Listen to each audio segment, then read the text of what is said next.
Hey guys, I'm Aster, and on this channel we talk about all things magic. In today's video I wanted to address something kind of specific that I never really saw anyone talking about, which is ancestor work when you have had a difficult, complicated family history. I'm talking about a whole lineage that has had a lot of traumatic events that once you sit down and start looking into it, you see the patterns repeating generation after generation. Because when it comes to ancestor work, we see videos of people talking so fondly about their deceased family members, talking about heirlooms, talking about finding lost graves at the cemetery, and the foods that their relatives liked to eat, and so on and so forth. It seems to be an overall positive experience and endeavor for them. But how about the people whose family was pure chaos? How about the people who are descendants of slaves and don't have even their ancestors' first name, let alone heirlooms and graves to be found? What about the descendants of families who have struggled with addiction, violence, and abuse generation after generation? How do we do ancestor work? How can we make peace with all that negative history and connect to our ancestors spiritually? I started researching about my direct family lineage about a year ago. And it was in 2018, when my father passed away, that I, for the first time in my life, started asking myself why certain things were the way they were, why certain things happened, why certain things were done. And still, it took me 4 years.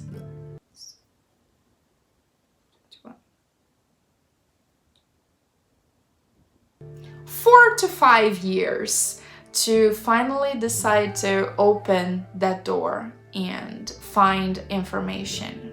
So I know how difficult it is to look at those things. And before we go any further, I would like to point out that I highly suggest you to do your ancestor work if you have had a complicated family history. I advise you to combine your ancestor work with psychological help, especially when it comes to trauma, because one thing does not substitute the other. So if you can, I highly recommend you to do that, to do both things simultaneously. And another thing that I should mention is that, of course, everything that I'm gonna talk about here is heavily influenced by my personal experiences and the things that have worked for me. And yeah, I'm coming from that place of very personal things, and I hope it can be useful for other people who might wonder if ancestor work is something for them, considering the family members that they have. How do you even start? Well, as I've just said, I know how hard it is because my family has had like a heavy history of addiction, abuse, violence, toxic marriages, suicide, and of course, slavery, just to name a few issues, okay? So I know very well how hard it is to look at all those things. And like, I know. But the first thing that I would like you to acknowledge is that everybody has a story. If a person was addicted to alcohol and violent, there is a reason behind it. try and find out what that reason is. Am I saying this is going to be easy? Hell no. But it's going to be worth it. I can promise you that.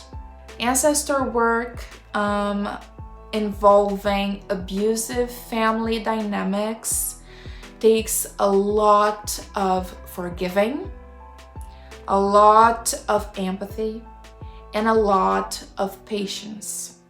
Because some people did very messed up stuff in their lives. And I know how hard it is to have empathy for people who did the things that they did, for people who were so problematic and caused so much pain. But I want you to remember this: hurt people, as an adjective, hurt people hurt other people.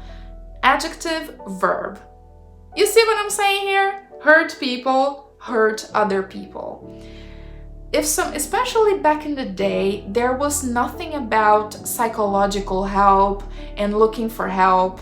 And, still to this day, in many cultures, it's not something well seen to see a psychologist. Imagine decades ago how hard it was for people to deal with their inner demons with no information and no assistance. So yeah, of course they struggled. Of course they had addictions, because what else could they do?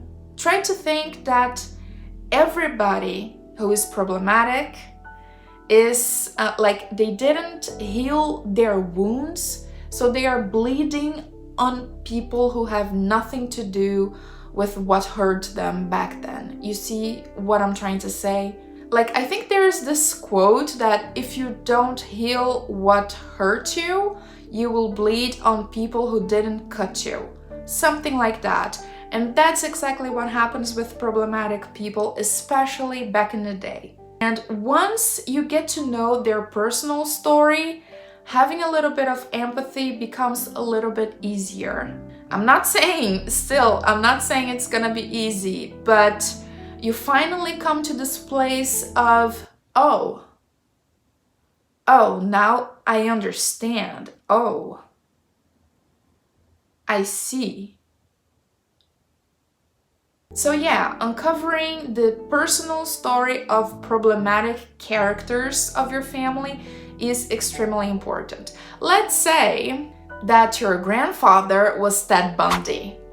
I am kind of exaggerating here because serial killer? Alright, but okay. Let's say your grandfather was Ted Bundy. How can you have any empathy for that person?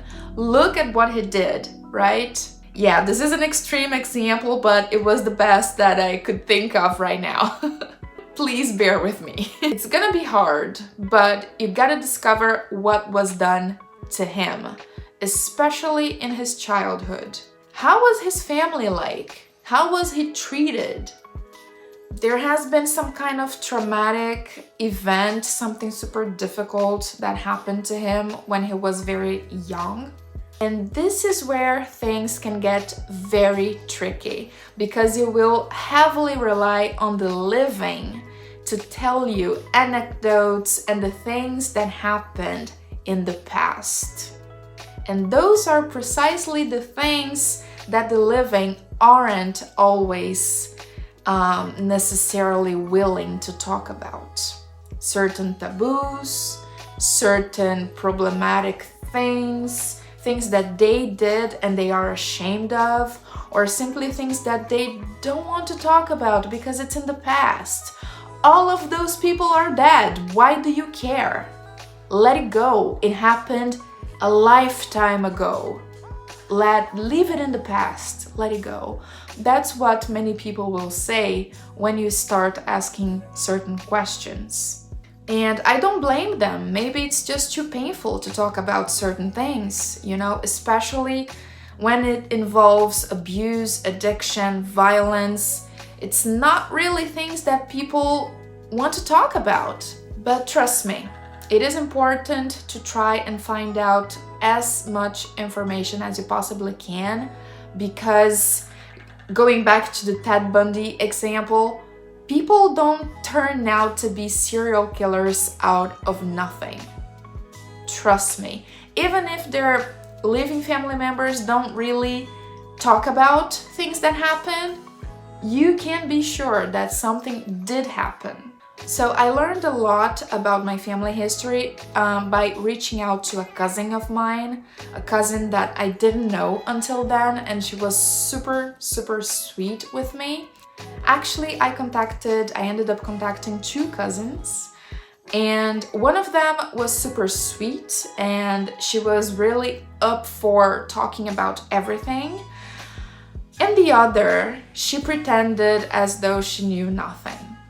And I didn't want to insist. If she didn't want to talk about it, okay, fine. But let's say cousin number 1, she was super sweet and she told me a lot of stuff that I didn't know about the parents of my grandparents and my grandparents themselves and the way my father was raised and everything. A lot of stuff that I had no idea, and that really helped put the puzzle together, and understand why certain things were the way they were. She went through the trouble of talking to the last 3 sisters of my dad who are still alive, and they sent me documents, they sent me pictures that I had never seen before, and they shared with me the names of the entire family. So all of my father's siblings, all of his aunts and uncles from his mom and his father. So I got to know everybody's name, and I didn't until then. And some of those pictures are now on my Ancestor altar. And yeah, it was like meeting a family that I didn't know I had. But at the same time, it was kind of weird. Like, oh my God. Oh, wow, that's a lot of people. I bet I have 100 cousins or something. But the day that I started asking direct questions about a certain specific event that happened to my father, then I stopped having answers altogether, and that sweet cousin never spoke to me again. It's been a year, and I continued my research alone. But either way, that's what I suggest to you. Look for your living family members. It can be a great opportunity for you to uncover a ton of stuff that you didn't know.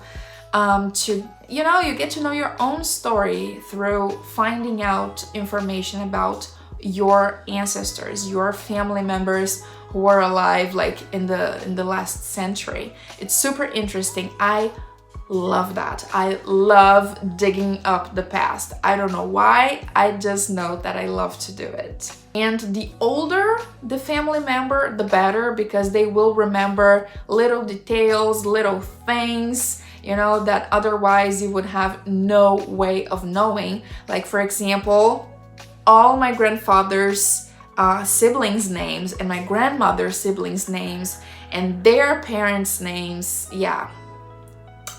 So I highly recommend you to look for your living family members and start your research from there. And in case you don't really have a relationship with your living family members, or it's too complicated, well, you know what? Our time in life on Earth is limited. We take it for granted as though we would never die, and nobody else either, but our time is limited, it passes fast, and we waste too much of it being prideful. So take this as an opportunity to make amends with the people who are still alive. Put the pride aside, face the trauma, give them a call. Everything has to start with a first step.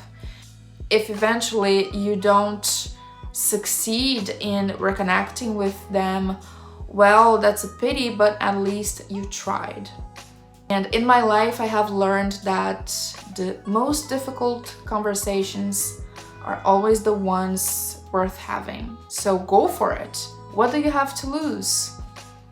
I don't see nothing, so give it a try. Okay, once you have collected all of that information, you have learned as much as you could about the story behind each person of your family, you will need some time to digest that information and make peace with it. That's gonna take a long time. Do not rush it, do not hurry. Take your time. Cry what you have to cry about. Let the tears flow, let the emotions flow naturally. Accept them, allow yourself to feel them, express them. Give yourself time, okay? And there's no one size fits all when it comes to this. You will need to find your own way of dealing with the things you will uncover and discover. Take your time and try to find your own methods of dealing with all of that information that can be rather difficult to manage.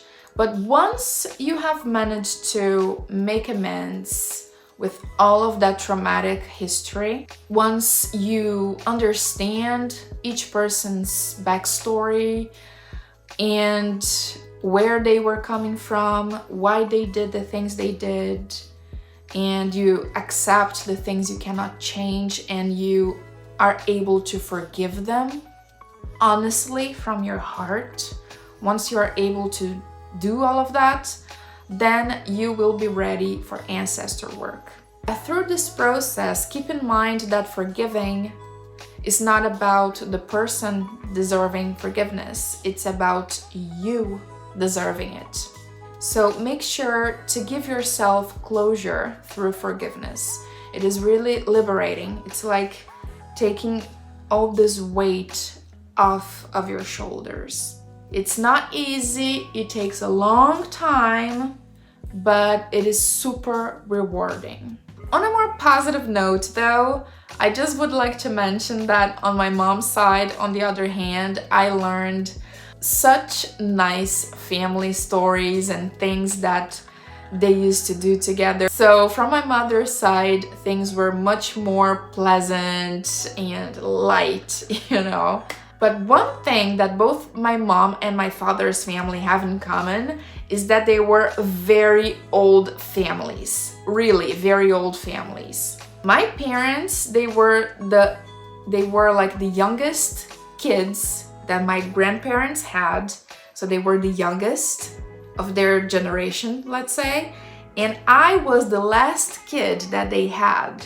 And what I'm trying to say with this is that it is super difficult to uncover official information because those people, like my grandparents, my grandfather, for example, he was born in 1910 when the Rider-Waite-Smith tarot deck was being first published. That's like more than 100 years ago. Yes, that was more than 100 years ago. My God, my family's old. So like everybody, most of the people of course that knew him already died too. So like it's kind of complicated to do some research there, and especially to find accurate information. And this is where I want to recommend you a website that is free, okay? I'm not trying to sell anything. It's a website that's called Family Search. This website is just precious. It is the bread and butter of my ancestor research. Family Search is a wonderful website. It's for you to make your own family tree. So you start adding the information that you have, the names, etc. You start adding the things that you know, and as the time goes, the website starts giving back information that they think might be related to a specific person on your tree. And that's just priceless, you guys. It is priceless and it blows my mind big time because you can find you can find scanned copies of registry books. So on Family Search, I found my grandparents' birth registration. I found their marriage registration. I found their death certificates. It was really special to me the day that I found my grandfather's signature on his marriage registration page. And that's something that I put on my altar as well, his signature. And by the way, when it comes to objects, speaking of the signature of my grandfather, objects, personal objects of your ancestors, that can be very complicated to come about if your family is complicated. Like my family, for example, they have the custom of getting rid of everything that a person had when they pass away. I think it's their way of dealing with grief, to just get rid of everything and not think about it and just let it go as soon as possible. I think that's a terrible mistake, to not keep anything at all. I would love to have, like, for example, a rosary that belonged to someone who was in my family line, or whatever, you know, some trinket that belonged to them personally, but I don't have anything. The little objects that are still available, they are with my aunts, and I'm not gonna be like, hey, can you give me, you know, can you give me one of those? Kind of complicated, you know? So what can you do when you don't really have access to physical objects that really belonged to your ancestors? Something that I suggest is printing out pictures. That's a classic. Maybe you don't have the original picture, but you can have someone send you a scanned copy, so go ahead and print that. It's just a tag lock, you know, it's just a signifier, a symbol that represents someone. If you are able to have something that really belonged to them, that's even better. But if not, well, that's the best you can do, right? Another thing that you can also include are signatures. So I do recommend you taking a look on Family Search, because I found really tons of documents there.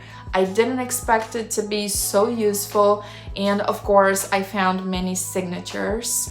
And something that I forgot to mention while I was filming is that through this website and through the documents that I was able to find and reading those documents, I was able to discover a lot of personal things about those people who came before me, little details about their lives, their marriages, how many children they had, their jobs, if they were illiterate or not, and it's just little details that you are able to uncover through documentation, and it's super rich and precious in my opinion. And I was able to go as far as the middle of the 19th century on my grandmother's side of the family, and that's super cool, you know, to see people that lived like, I don't know, almost 200 years ago, and like, my God, it really blows my mind. I don't know why, but it does. So yeah, I'm gonna talk a little bit more about objects to put on your altar on another video, specifically about how to start ancestor work. But these are just some suggestions. You can have printed pictures, printed signatures. Something that is timeless is a little skull. It represents not only like memento mori, right? The only certainty of life is death, but it can also be a good tag log for the unknown ancestors. Because my God, there's so many people who came before us, who are connected to us by blood, that we have no idea.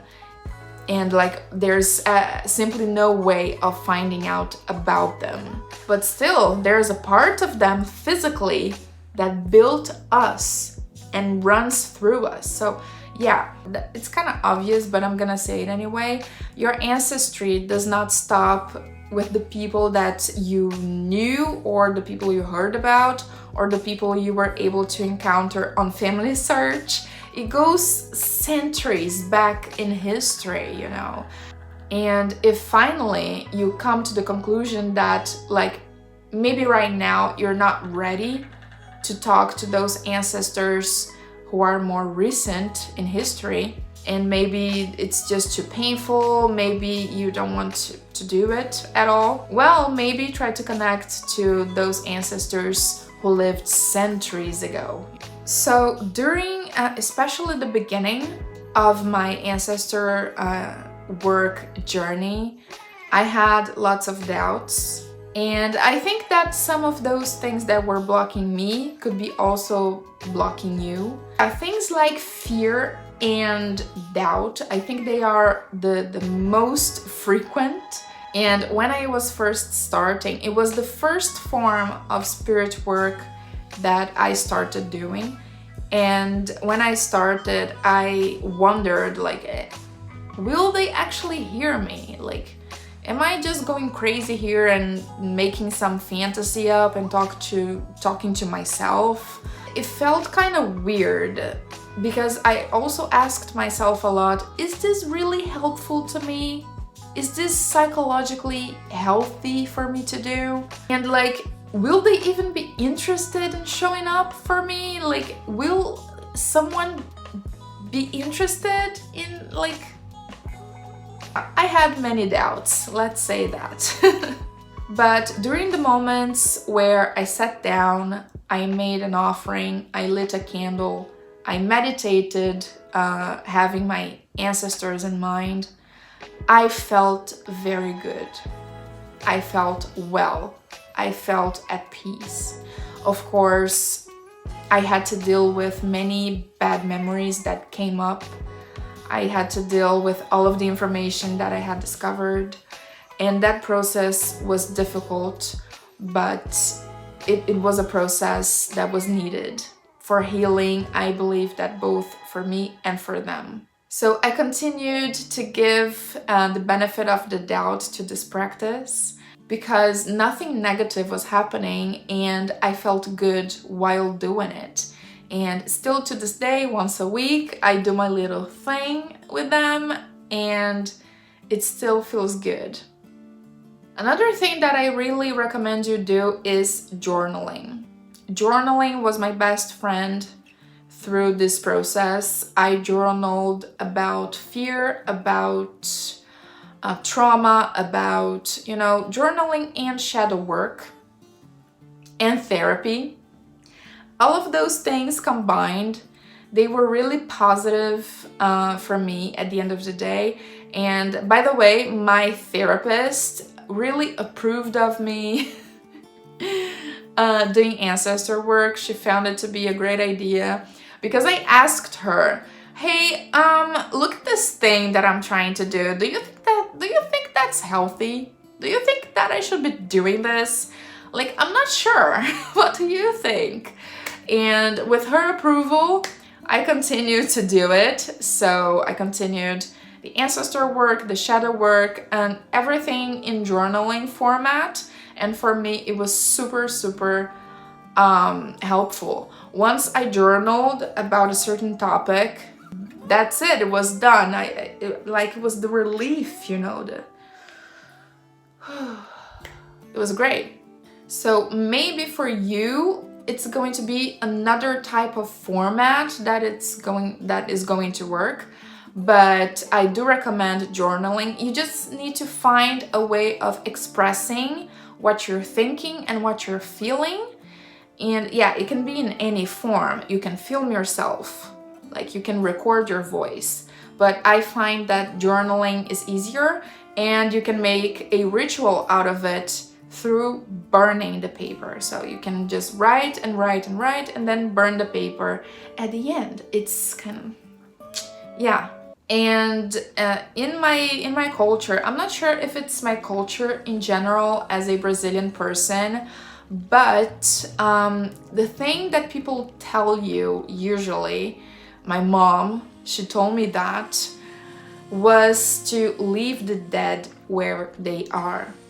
That was her advice when I told her that I was becoming interested in doing this ancestor work thing, and she tried to scare me out of it. Because yeah, my mom is also a practitioner of sorts, and we do share a lot of little bits of practice from both of us, and she's kind of a reference for me when I have doubts or when I'm doing something, and I really like to share it with her. But ancestor work and spirit work are things that that I keep for myself, because I know that if I would tell her, she would immediately try to scare me out of it. And being afraid is something that is not going to be helpful. You might end up attracting something that is vibrating the same energy, because in the spiritual realm, let's say, like attracts like. So if you light a candle, shitting your pants in fear, nothing very nice will come up for you. So yeah, I just keep that part of my practice for myself, and it has been working well. It has been good so far. I don't have any complaints. And in my experience, many times I felt like stopping. You know, I felt like maybe I'm just being stupid here. Maybe I should take down this altar. What the heck am I doing?